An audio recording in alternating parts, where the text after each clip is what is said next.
Hello and welcome. I'm Gauhar Raza and you are watching Eureka.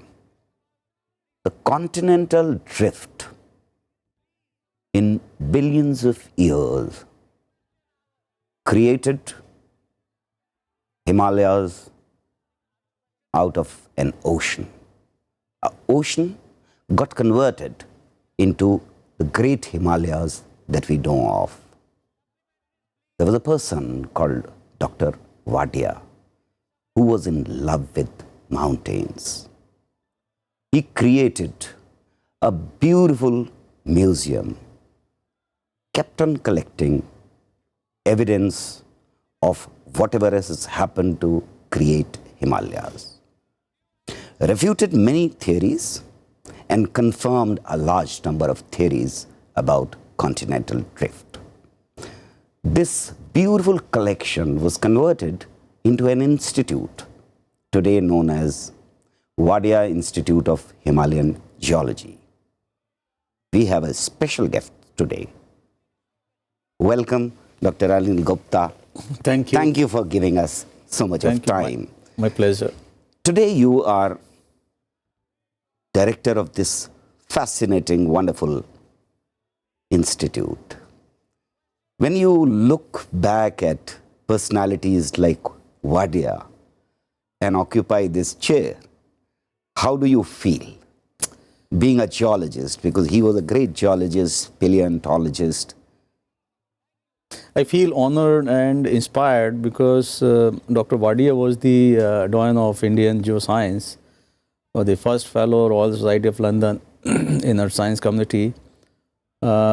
He was originally an English teacher. Then he took his field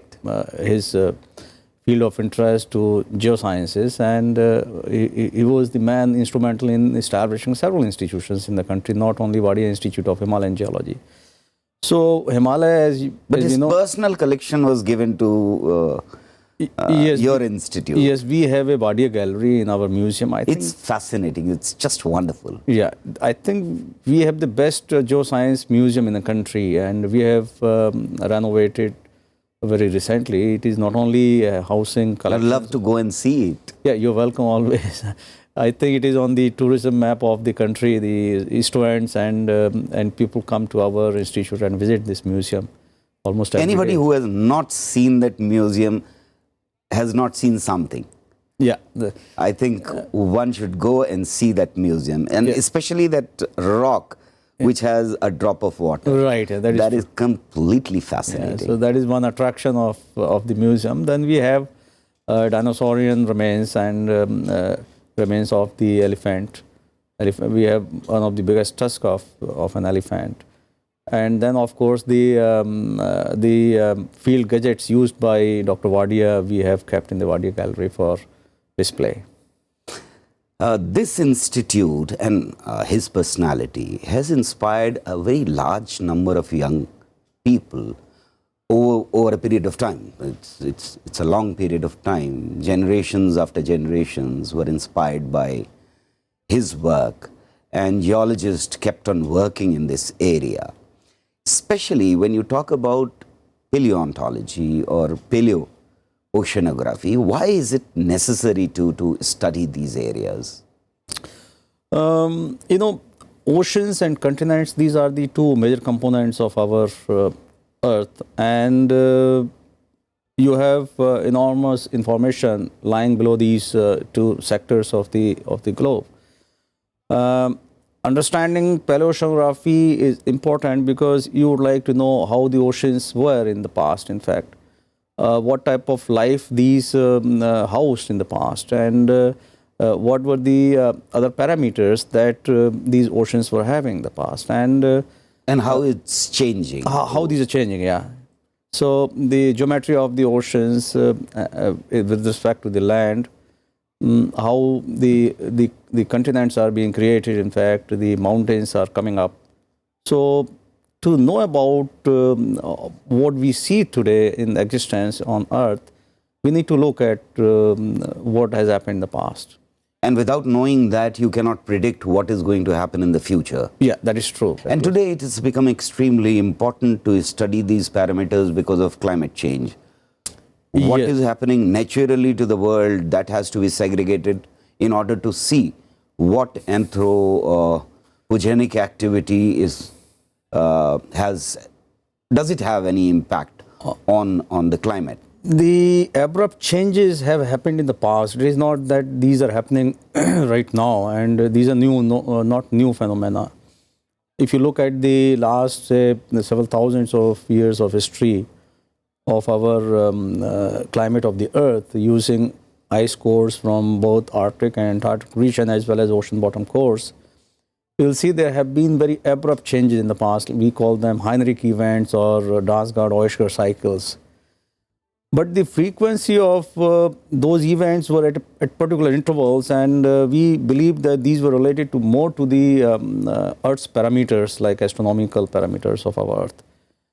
But what we see over the last, say, few thousand years, or say, since the intervention of the human beings with the climate of the Earth, the frequency of the extreme events, especially at a smaller time scales, has gone up, in fact.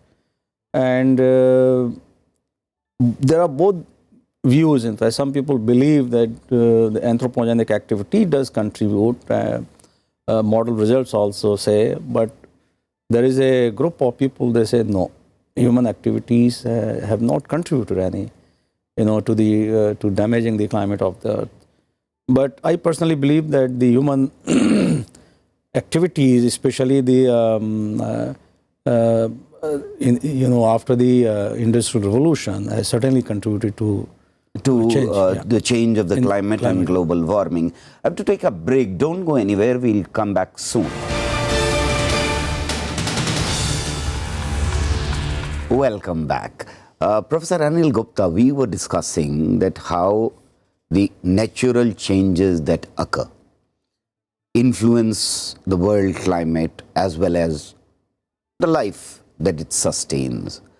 Your study has been extremely fascinating as far as I'm concerned, that you have related the monsoon pattern over a long period of time to, on the one hand, solar activities, especially the solar radiation, and on the other hand, the rise in the size and height of Himalayas.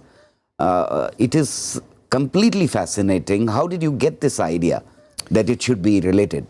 Yeah, in climate, monsoon is a component of the global climate. It is basically a tropical phenomenon. One of the most fascinating phenomena. Yeah, I would say one of the most fascinating. Yeah. It is regular. You see every year you have. On a very large scale. On a particular date or plus minus, a few days, the monsoon sets in and then it recedes in a particular month.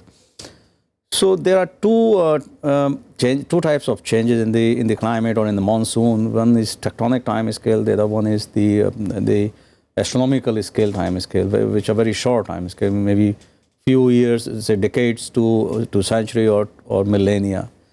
So if you look at the tectonic scale changes in the monsoon, we looked at the history of the Himalaya, how the Himalaya rose. In fact, when did it attain a critical height to allow the monsoon to set in, and we found that the changes that are happening in the oceans, in fact, were related to the height of the Himalaya. In fact, in the beginning, most of the climate modelers and climate workers thought that the height of the Himalaya. So how old is monsoon, this phenomena? We believe the monsoon, our recent study shows around 13 million years, but which we have recently published. Earlier, the time goes even up to 30 million years. In fact, some people say 30 million years, some say 20, but we have recently found it was around 13 million years. So it's as recent as that on tectonic scale. Tectonic scale, yeah. And then when we come to small scale changes, what we found, we studied last 10,000 years record of monsoon from ocean bottom cores from Western Arabian Sea of Oman margin. And when we studied, we found... Why was Oman so important? This is the region where you have maximum impact of the southwest monsoon wind, in fact. And it almost starts from there, the monsoon. No, monsoon starts even down, in fact. It starts south of the equator, then hits the Somali Horn, and then moves up In fact, we call it as a fine layer jet, in fact. Right. So this fine layer jet has maximum impact of Oman, where it churns the surface water and develops a phenomenon we call upwelling that brings nutrients to the surface. And these nutrients serve to the as food to the zooplanktons. We use them, fossil shells of these zooplanktons to study. That is how you establish what happened in the past. Yeah. So intensity of the wind has a close relation with the population of a particular species we call Globigerina boloides. We studied the population of this species, and we found that in the last 10,000, 11,000 years record, there are very abrupt changes happening at particular intervals. Then we looked at the other record from polar regions. In fact, we found in the North Atlantic there was a very well established record of the last 10 or 11,000 years. And we correlated that record with our, and we found that the cold intervals in the North Atlantic were aligned with the dry phases in the monsoon system on millennia time scale. In fact, around 700 to 1,000 years scale, these were happening.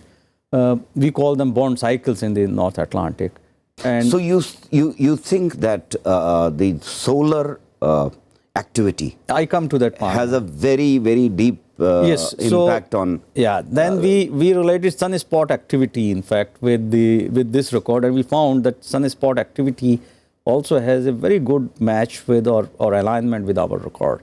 And when we have low alignment with the abrupt changes that have happened in the monsoon. Yeah. So weak sunspot activity means cold phases and weak summer monsoon. And you published this paper in Nature. Nature, yeah. We published in Nature and one in Science in 2002. So this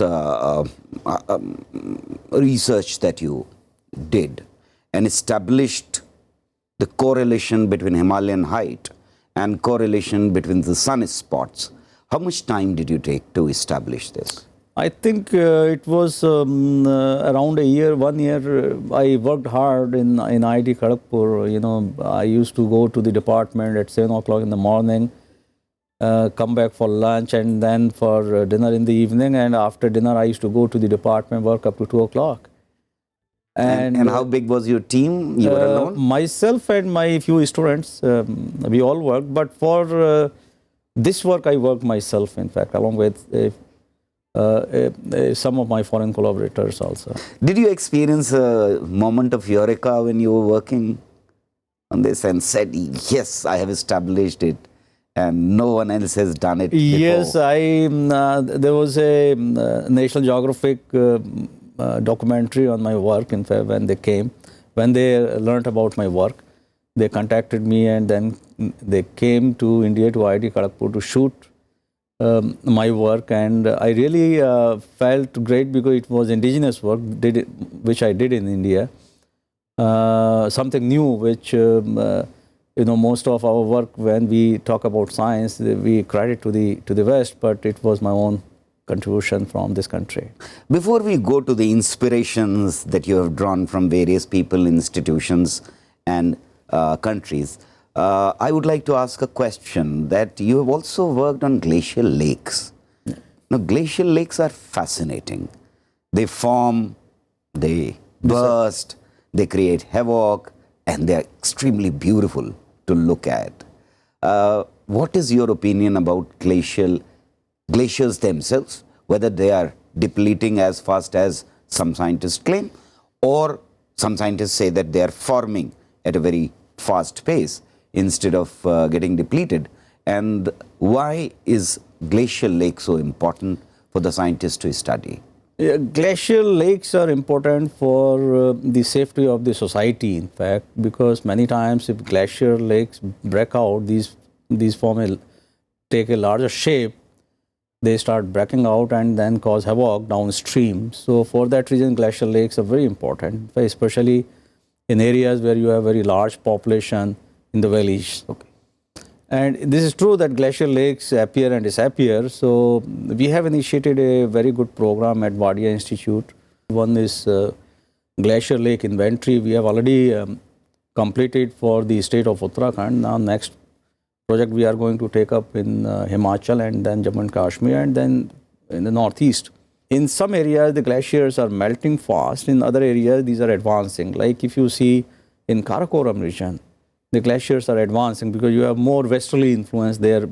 Westerlies bring lots of moisture, and then some of the glaciers are advancing. But if you look in Himachal or in Uttarakhand, the glaciers are retreating, in fact, with different pace. And our recent study shows that the melting pace has decreased, in fact, in the last 3-4 years.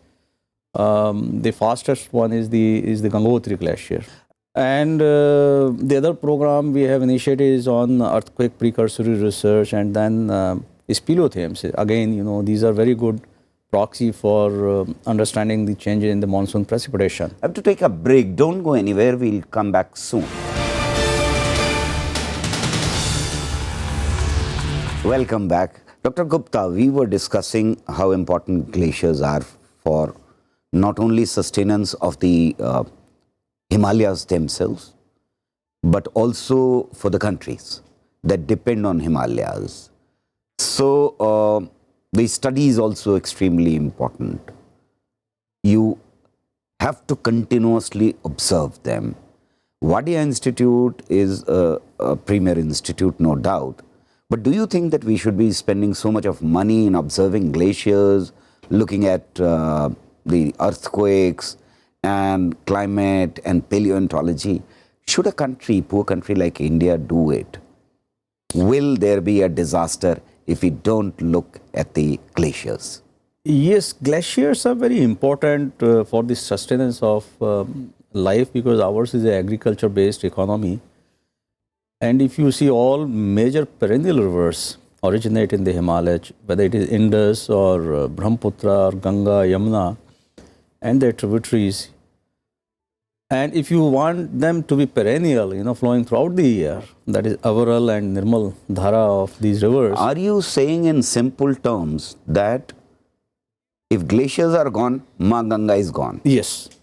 So glaciers need to be have to be there if we really want to have these rivers flowing throughout the year. About earthquake study, these are important because of the type of damage these incur on the human societies, in fact, establishments. So the study of study of earthquakes is also quite important.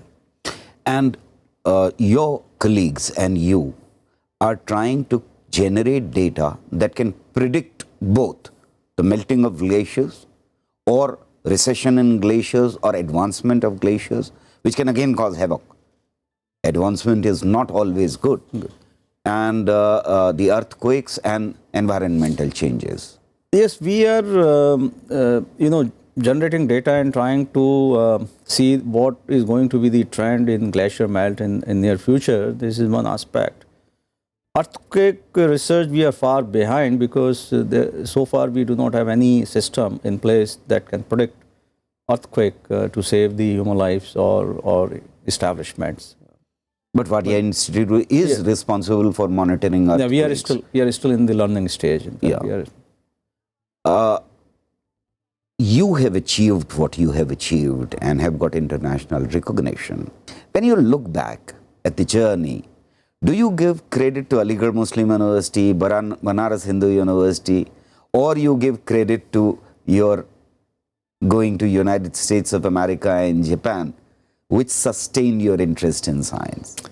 I'll give credit to both AMU as well as BHU, because in AMU I learned discipline, in fact, and how you live life. And in BHU I learned more about the science and education. So both institutions shaped, in fact, my life, or helped me in shaping my life. When did you decide to join scientific stream? Because that was the most difficult thing to get you educated in. You could have gone to any other stream. There was no person, in fact, to guide us. My parents were uneducated, they never went to school, in fact. So my cousin was studying in Aligarh Muslim University that time, after having his intermediate from Moradabad, Parker College. And when he gave me an idea that geology is a new field, in fact, that was not known to many of us, he said, why don't you come to Aligarh and take admission? So I applied there myself and then got admission. That was the biggest moment in my life. And But at that time, geology was not considered to be the real area to get educated. Physics, chemistry, mathematics, becoming engineer, becoming... yes, geology was not considered a mainstream science. Still, it is not considered a mainstream science. But that is very unfortunate. But if you see the contribution of geoscience to the development of a nation is great, in fact. Every branch has its own beauty or negative point, but geoscience does have a very, I would say you learn a lot of things about what is there on Earth, what is hidden below the Earth. You come from a family where you had to go and sell vegetables and produce, etc., etc. That never interested you. Yes, I had, because I belong to a farmer come business family, so farming was very dear to me. In fact, I used to go to the field. My parents, after coming from the school, they will tell me go to the field and work with the... Normally these days parents will say, sit down and finish off your homework. No, it was not actually, it was other way. I wanted to study, but they used to say go and see how these casual laborers are working in the field, and I supervise them. Yeah, I used to go and work there, and also I used to sell vegetables in the market and other produce of our land. And there was hardly any electricity. School didn't have any science lab. We hardly used to see electricity in a week. Maybe one day we will see for 2-3 hours or 3 hours. So we studied in lamp and these candles. There was no proper even health services in the town. In the village, it was a very small town, a village level town. Are you now completely cut off from the village? And no, I do visit every year. I go there and mix with the people and know how difficult the life is in villages and small towns. How important was it for you to go to United States of America and other countries and learn? And why did you come back? These are the two questions which bother me. It was important because if you really want to sharpen your ideas, you need to have international exposure. Because when I visited USA or Japan, our economy was not that strong. We did not have the equipment to do that type of cutting-edge research. Today we have? Today we have. Our economy has gone up. If you see over the last, say, 25 years or 30 years, we are, now we can say we are going to be an advanced country in the near future. So we have all the, like in our institute, we have all the facilities you can do cutting-edge research under one roof. But a lot of people are saying that we are cutting down on science and technology, the expenditure. We should be increasing if we have to compete with China. Our expenditure has been stagnated. Our expenditure on science and research is not that much, because our total expenditure is around less than 1% of our GDP, which if you look at China, it is more than 2%, in fact. So this is true, but the government is trying to provide funds for research, and I personally feel if you have a passion to do research, you will not find fault in funding. Rather, you will try to do something good even with the limited funds. You look at what our earlier scientists like Sir C.V. Raman and other big scientists did in this country without any money and without any good lab facilities, and they did wonderful research or Meghnad Saha or Sir J.C. Bose. You are yourself doing wonderful research. Anyway, would you like to sign off by giving a message to younger generation? My answer to your other question, that why I came back from USA, I wanted to serve this nation, because if we all stay there in the US, who is going to serve to this nation? So that was the reason that I wanted to come and serve to this. The answer is very inspirational for younger generation, but would you like to give a message to younger generation? I think hard work pays. Always you work for the success of the development of the nation with passion and discipline. Hard work pays. That is all for today. May I, on your behalf, promise our viewers that you will be happy to answer questions if they have any? Sure. Write to us if you have any question. Our email address is eureka@rstv@gmail.com. Thank you for giving so much of time to us. Thank you so much.